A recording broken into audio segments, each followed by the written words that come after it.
Hola a todos, bienvenidos a un nuevo vídeo sobre química. En esta ocasión os voy a explicar qué es la materia. Concretamente hablaremos sobre sus características, también hablaremos sobre la diferencia entre cuerpo y sistema material y por último hablaremos sobre las distintas escalas de observación de la materia. Ya sabéis que si os gusta el vídeo le podéis dar a un like y os podéis suscribir. Empezamos. ¿Te has preguntado alguna vez qué es la materia? Pues mira a tu alrededor. Ahora mismo me estás viendo a través de la pantalla de tu móvil, ordenador, televisión. Pues todo lo que ves es materia. Y para ello vamos a ver cuáles son sus características. Verás, lo primero de todo tienes que saber que la materia tiene masa y por ello tiene una característica que se denomina inercia. ¿Qué quiere decir esto? Pues es que la materia ofrece una resistencia a modificar su estado de reposo o de movimiento. Por ejemplo, fíjate en este rotulador. Como podrás observar, está parado. Yo puedo modificar su estado de reposo y como tiene poquita masa, va a ofrecer muy poca resistencia al hecho de ser movido. Ahora vamos a comparar mi inercia con la de este rotulador. Como podéis observar, no me he movido y es que mi inercia es mayor porque tengo más masa. Y también es muy importante que conozcáis que la materia es la causa de la gravedad. ¿Qué es esto de la gravedad? Pues es la atracción que actúa entre dos objetos materiales aunque estén separados por grandes distancias. Bien, la gravedad es la responsable de que los objetos caigan al suelo.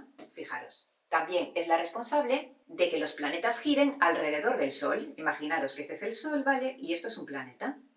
También es responsable de las mareas, de la formación de los planetas, de las estrellas, de las galaxias, en definitiva, que la gravedad es la responsable de la estructura del universo. A continuación, vamos a hablar de la diferencia entre cuerpo material y sistema material. En el caso de cuerpo material, es toda aquella forma de materia que tiene límites propios definidos. Fijaros en esta bola de plastilina otra vez. Como veréis, tiene unos límites propios que son definidos. Y si nos fijamos en el agua contenida en este vaso, no en el vaso en sí, sino en el agua contenida en el vaso, podréis ver que no tiene límites propios definidos. Es decir, que el agua se adapta a la forma del recipiente que la contiene. Si ahora yo tirara el agua por el suelo, se adaptaría a la forma del suelo. Otros ejemplos de sistemas materiales serían, por ejemplo, el agua de los océanos o bien la arena de la playa, etcétera, etcétera. Entonces recordad, se llama cuerpo material a toda forma de materia que tiene unos límites perfectamente definidos y en cambio se llama sistema material a toda forma de materia sin morfología propia o cuyos límites son imprecisos. Y por último, vamos a ver las distintas escalas de observación de la naturaleza. Así tenemos la escala macroscópica y la escala microscópica. La escala macroscópica es aquella en la que se pueden ver los objetos a simple vista. Por ejemplo, en esta escala se puede ver cómo una planta crece o cómo una persona crece. También, por ejemplo, podemos ver cómo el Sol emite su luz, etcétera, etcétera. Y la escala microscópica es aquella en la que no se pueden ver los ejemplos a simple vista, como por ejemplo la división de las células o cuando se unen dos átomos para formar una molécula, etcétera, etcétera. Y estas escalas están íntimamente relacionadas. ¿Qué quiere decir esto? Pues veréis que lo que suceda en la escala grande es consecuencia de lo que sucede en la escala pequeña. Por tanto, es muy importante saber lo que ocurre en la escala pequeña. ¿Y cómo puedo saber lo que ocurre en la escala pequeña? Pues fijaos, tenemos varios métodos, el método directo y método indirecto. Método directo, pues aquí tenemos los microscopios, así contamos con el microscopio óptico, que nos permite hasta 1000 aumentos. También tenemos microscopio electrónico, que nos permite hasta 500.000 aumentos. Y ya tenemos uno muy bueno, que es el microscopio de efecto túnel, que realmente nos proporciona una resolución atómica. Y luego también tenemos, para averiguar lo que pasa en el mundo microscópico, pues los métodos indirectos, y para ello, fijaros, voy a observar hechos experimentales que pasan en el mundo macroscópico y así puedo idear modelos, teorías, leyes, para saber lo que pasa en el mundo microscópico. Entonces, en la escala de lo pequeño a lo grande, es decir, si partimos de objetos pequeños que puedo ver a simple vista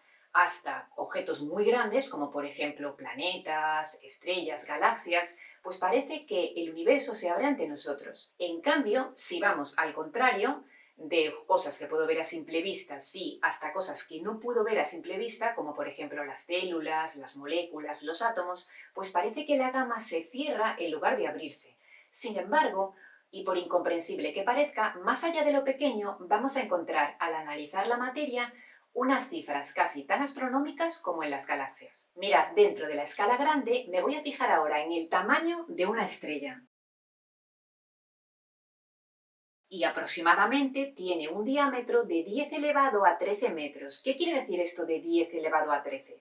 Pues implica un número muy grande. Y ahora si me fijo en el universo, hablamos de que es una esfera uniforme con un diámetro aproximado de 10 elevado a 26 metros. Todavía un número mucho más grande, es decir, un 1 seguido de 26 ceros. Y ahora si me fijo en la escala microscópica, mirad. Hablamos de que un átomo tiene un diámetro aproximado de 10 elevado entre 10 elevado a menos 10 y 10 elevado a menos 13 metros aproximadamente. Fijaros ahora que el exponente de la potencia de 10 es negativo. Esto significa que el número empieza por 0,000, en total 13 ceros y después un 1, lo que implica que es un número muy pequeñito. Pero es que todavía puede ir más allá. Por ejemplo, el tamaño de un núcleo de un átomo es aproximadamente de 10 elevado a menos 15 metros. Como podréis ver, el núcleo de un átomo es más pequeño que un átomo. Tenemos el átomo y en el centro está el núcleo. ¿Y hay partículas más pequeñas que un átomo? Pues sí, por supuesto. Sabéis que dentro del núcleo están los protones y los neutrones. Los protones tienen carga positiva y los neutrones no tienen carga. Y alrededor del núcleo giran los electrones, que tienen carga negativa. Entonces es muy importante que veáis que toda la materia está formada por átomos. Digamos que el átomo es la unidad más pequeña que tiene un significado, es decir, hay partículas más pequeñas que el átomo, pero el átomo es la unidad más pequeña que tiene ese significado para construir la materia. Es lo mismo, por ejemplo, que si quieres construir una casa con ladrillos, vas a utilizar un ladrillo como unidad estructural y no algo más pequeño que un ladrillo. Tú un ladrillo lo podrías romper en cosas más pequeñas, pero no te va a servir para construir la casa. Pues lo mismo pasa con la materia. Es decir, un átomo se puede dividir en partículas más pequeñas, como ya os he dicho, los protones, neutrones, electrones. Y todavía hay muchas más partículas, ¿vale? Pero lo que tiene un significado para construir la materia, pues es el átomo en conjunto, que hay diversidad de átomos. Por ejemplo, átomos de hidrógeno, de carbono, de oxígeno, de aluminio, etcétera, etcétera. Y si tuvieras que colocar al ser humano en una de estas escalas, ¿en cuál lo pondrías? Pues obviamente en la escala macroscópica sí, porque los seres humanos se pueden ver a simple vista, pero digamos que estaríamos a medio camino entre las estrellas, que tienen un diámetro aproximado de 10 elevado a 13 metros, y los átomos, que tienen un diámetro aproximado de 10 elevado a menos 13 metros.